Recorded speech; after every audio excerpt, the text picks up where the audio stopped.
Ah merde alors, comment on dit Comment ça? ça merde alors? But alors you are French. C'est à moi que tu parles. Alors à qui est-ce que tu parles? T'en vois un autre que moi ici?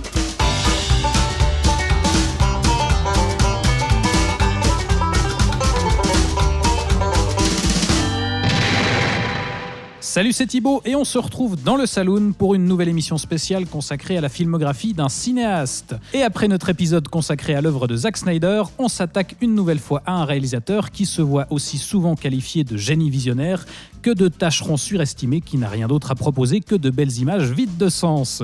Ce cinéaste, c'est bien entendu Denis Villeneuve, qui nous est revenu ces derniers jours avec son adaptation de Dune. On a déjà discuté de ce film dans un épisode dédié auquel je vous renvoie, et comme convenu, on va revenir maintenant sur la filmographie complète du réalisateur québécois et se demander si, au final, son esthétique épurée et son symbolisme clinquant racontent vraiment quelque chose.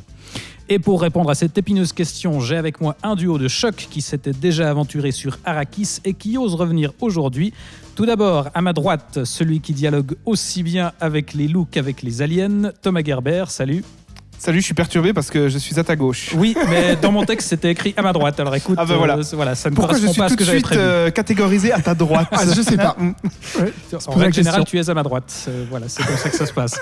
Et à ma gauche, dans la réalité, à ma droite, mais c'est pas grave, les gens ne le voient pas, celui qui cherche encore la sortie du labyrinthe et dont on se demandera toujours s'il est un humain ou un répliquant, Alexandre Caporal. Salut Alex. Joli. Salut Thibaut. Ensemble, on va donc revenir sur la filmographie complète de Denis Villeneuve, soit 9 films, notre record dans un long format carrière. Quand même. Alors, est-ce que cet épisode battra aussi le record de durée et dépassera les 3h44 de l'épisode Snyder?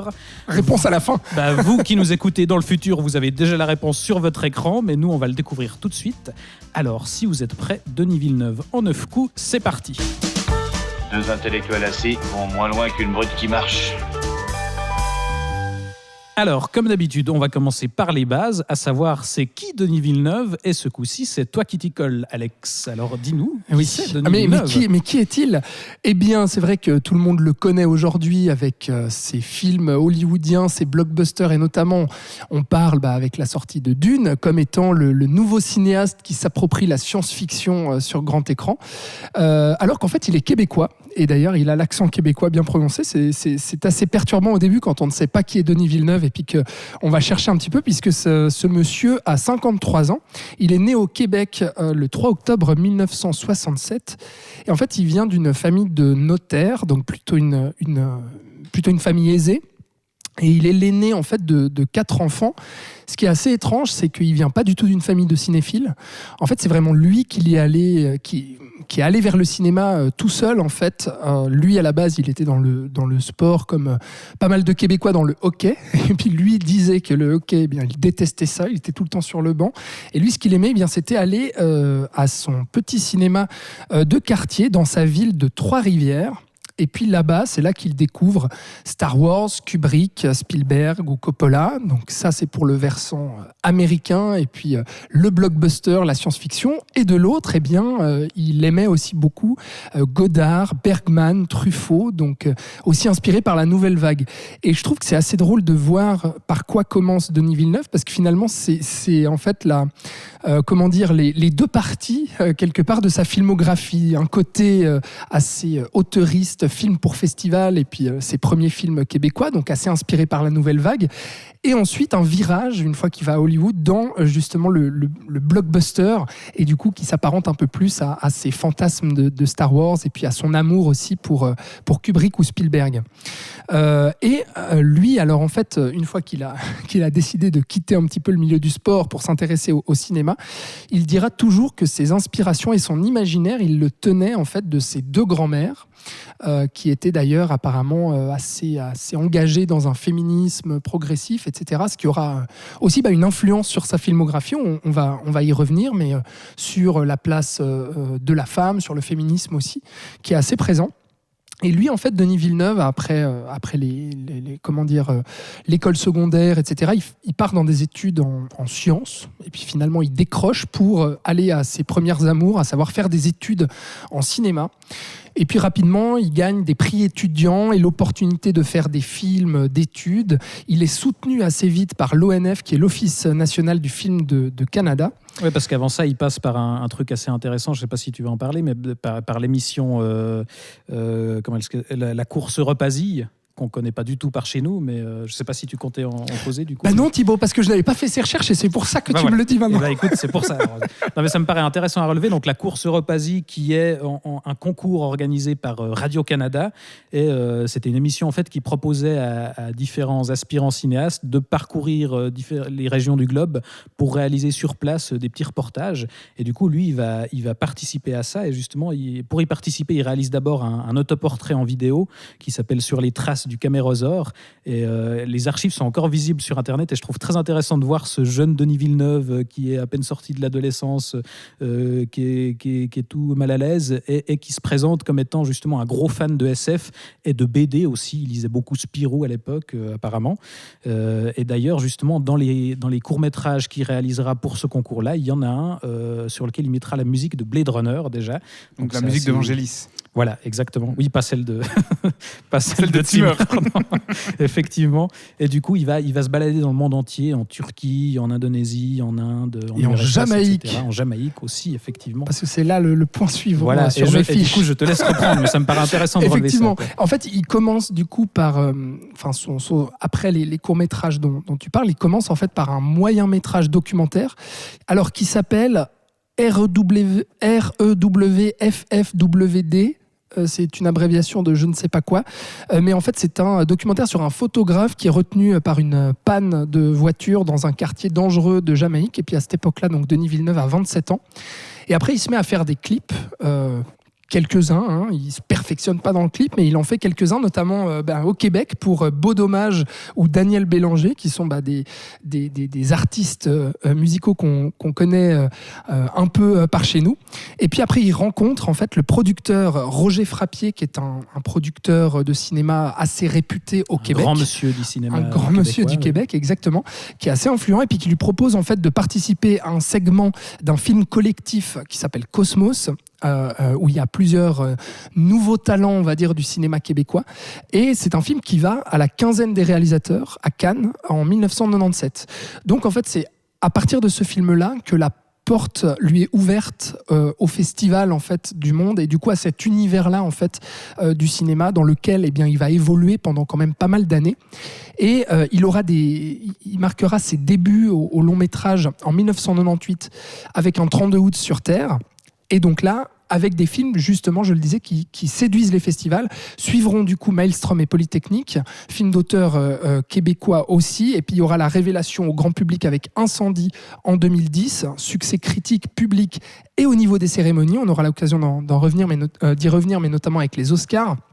Et puis c'est après ça en fait que Denis Villeneuve, là, il prend vraiment un tournant dans sa filmographie en 2013, puisqu'il réalise Prisoners avec Hugh Jackman et Jake Gyllenhaal, et c'est son premier film en langue anglophone, et puis qui lui ouvre vraiment les portes justement d'un cinéma grand public hollywoodien. Et après s'en suivront, comme je l'ai dit, les films de science-fiction notamment, et qui aujourd'hui, le fait de proposer des blockbusters à l'image assez léchée, parce que c'est vrai que tu l'as dit dans ton introduction, et c'est ce qui caractérise Villeneuve, alors pas spécialement dès ses premiers films, mais en tout cas dès qu'il met les pieds, alors déjà avec Incendie, mais ensuite vraiment avec les films hollywoodiens, c'est quelqu'un qui est très très intéressé par l'image, et on va en parler énormément, mais vraiment sur le détail aussi, il est réputé pour ça. Quand on regarde les making-of de ses films, c'est vraiment quelqu'un qui va dans le moindre détail pour soigner la direction artistique, la photographie, le cadre, la lumière, etc. Donc il est très très attaché à ça, et c'est ce qui aujourd'hui lui vaut son statut en fait de cinéaste qui touche le grand public, parce que les films qu'il réalise sont offerts au grand public sur le grand marché. Et puis, c'est un de ces fameux réalisateurs de blockbusters intelligents. Voilà, de blockbusters d'auteur, si on veut. Et donc, comme si la formule suffisait à comprendre pourquoi ces films étaient intelligents. C'est ça. Bon, et on essaiera de savoir s'ils le sont. Alors ça, vaste question. Mais c'est très intriguant, et c'est ce dont on va parler tout le long de cette émission. C'est vraiment le fait de voir ce cinéaste québécois qui faisait des films d'auteur québécois pour festival, donc qui touchait surtout les francophones, avec le festival de Cannes, etc. À aujourd'hui vraiment, mais un des cinéastes actuel qui marque le grand public par justement sa patte d'auteur et puis qui divise autant justement d'un côté comme de et l'autre. même, je vous encourage à aller voir ces fameux courts-métrages qu'il a fait pour Radio-Canada, qui étaient des petits trucs de geek complètement déglingués. Enfin, c'est limite du Terry Gilliam à certains moments où il part dans de la SF complètement improbable. Ce qui ne sera pas le cas de ses qui premiers n'ont films. rien à voir d'ailleurs, avec le ton hyper sérieux justement de ces films actuels. Je relativiserais peut-être juste un peu ça, au sens où j'ai pas tant l'impression que le grand public attend les films de Denis Villeneuve. Pour moi, un cinéaste qui actuellement arrive à faire ça, c'est vraiment Christopher Nolan. Ou n'importe quel type de public, de n'importe quel âge, même les adolescents. À partir de 14-15 ans, les adolescents peuvent vous dire « Moi, j'adore le cinéma de Christopher Nolan ». C'est des choses qu'on entend souvent, que moi, j'entends souvent. Denis Villeneuve, ce sont effectivement des immenses blockbusters maintenant, notamment Dune.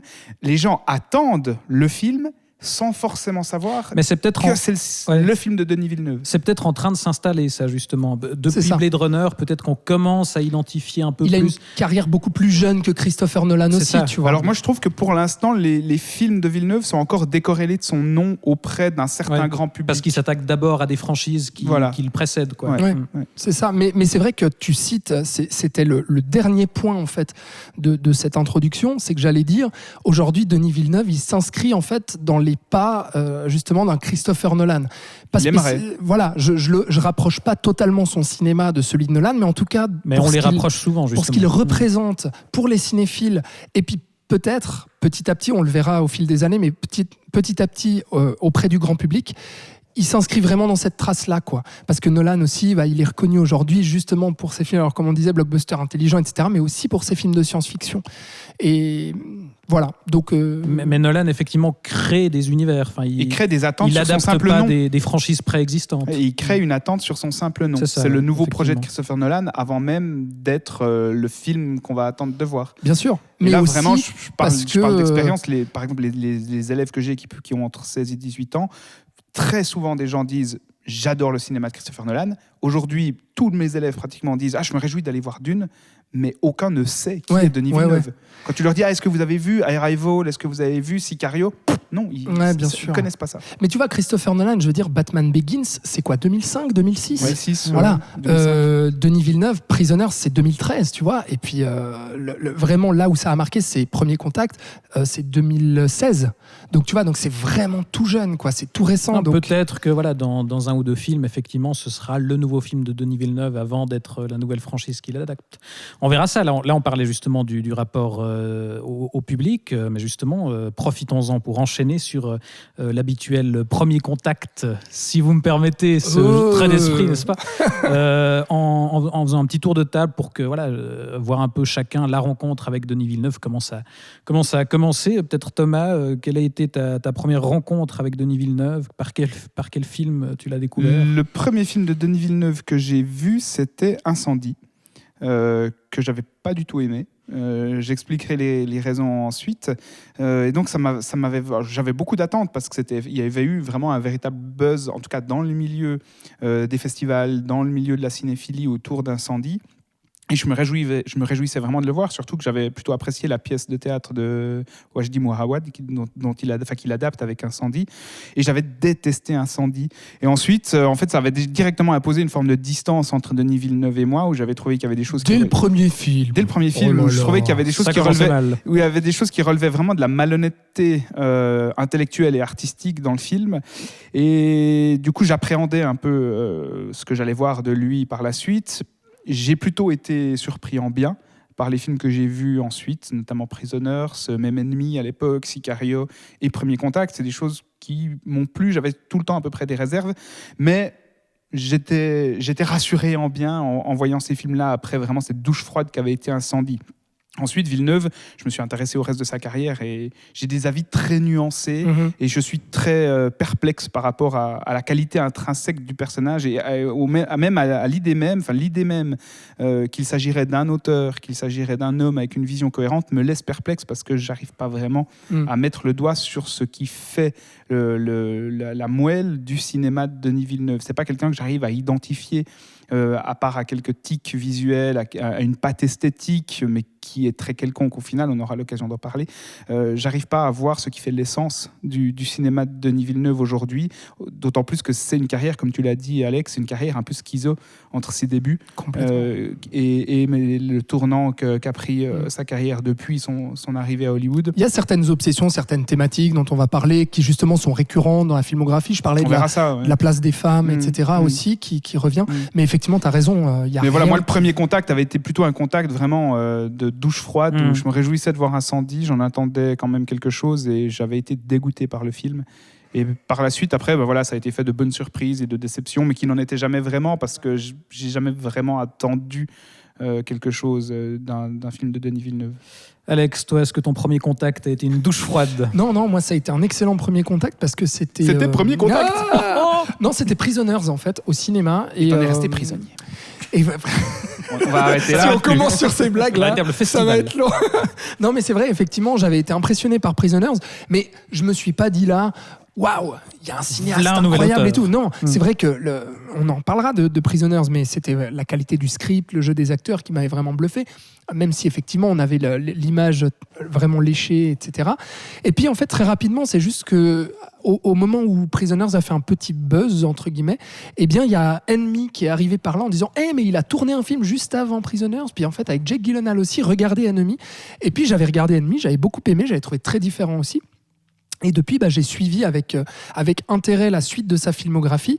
J'avais rattrapé Incendie aussi, que j'avais pas du tout aimé non plus. Mais en tout cas, tous ces films hollywoodiens, jusqu'à Dune, malheureusement, que je n'ai pas aimé, tous les autres, moi, j'ai vraiment accroché. Et Le Sommet, ça sera vraiment Premier Contact qui m'avait mis vraiment une énorme gifle.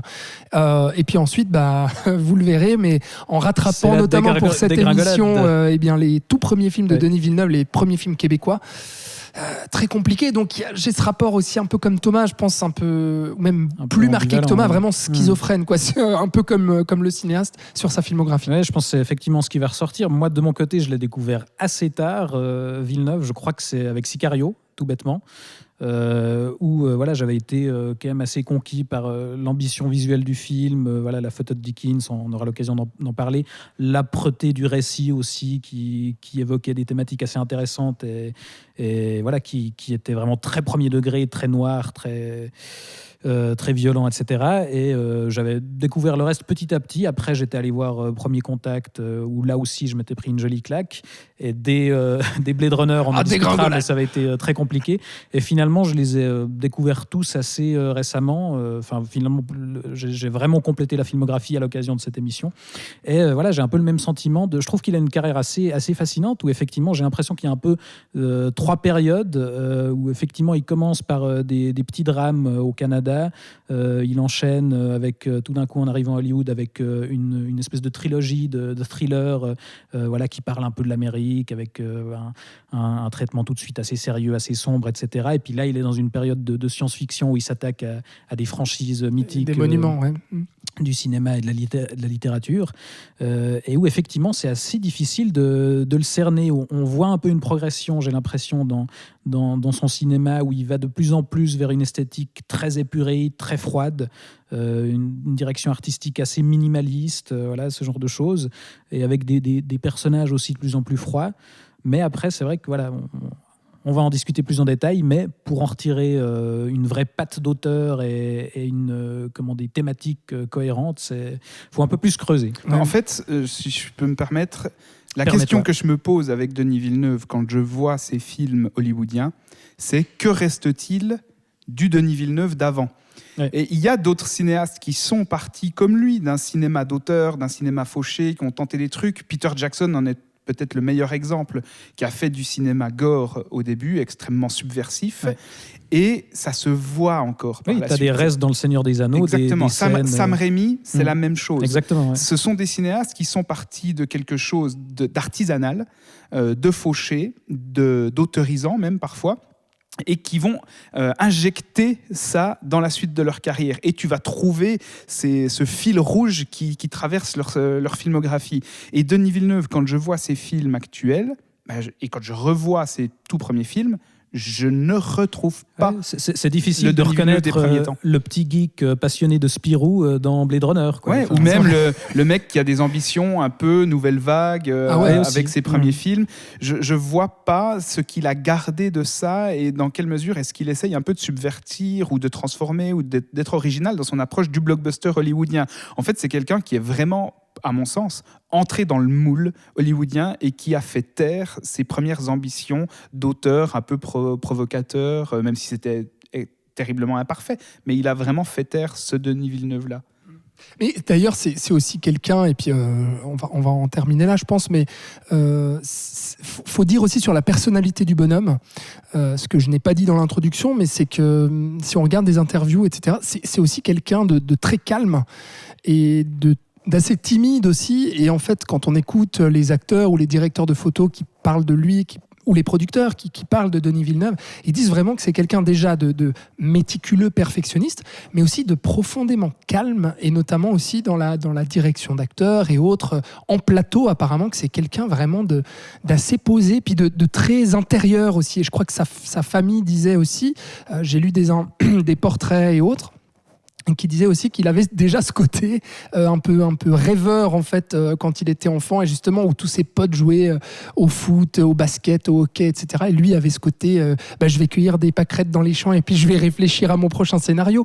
Enfin, il y a de ça, mais par contre, c'est ce qui est intéressant pourquoi on en parle aujourd'hui, de le dire aussi, c'est que c'est vraiment maintenant un nouveau cinéaste très important maintenant à Hollywood, et déjà dans la communauté cinéphile et aussi au sein du grand public, comme on en a parlé avec les comparaisons avec Nolan. Et du coup, je trouve que c'est super intéressant de s'y intéresser aujourd'hui, et notamment de parler aussi de ses tout premiers films, parce que la plupart des gens n'ont, je pense, même pas conscience en fait qu'ils existent, ces films-là. Nous-mêmes, avant Hollywood, on en a découvert une bonne partie à l'occasion de cet épisode, justement. Ouais. Effectivement. Du coup, c'est un personnage intéressant à essayer de comprendre, et on va tâcher de le faire dans les prochaines heures, et on va directement entrer dans le vif du sujet et démarrer avec le premier long-métrage de Denis Villeneuve. Avec l'accent québécois, s'il te plaît. Je le ferai très mal, donc je vais éviter. Ça s'appelle Un 32 août sur Terre, et c'est sorti en 1998.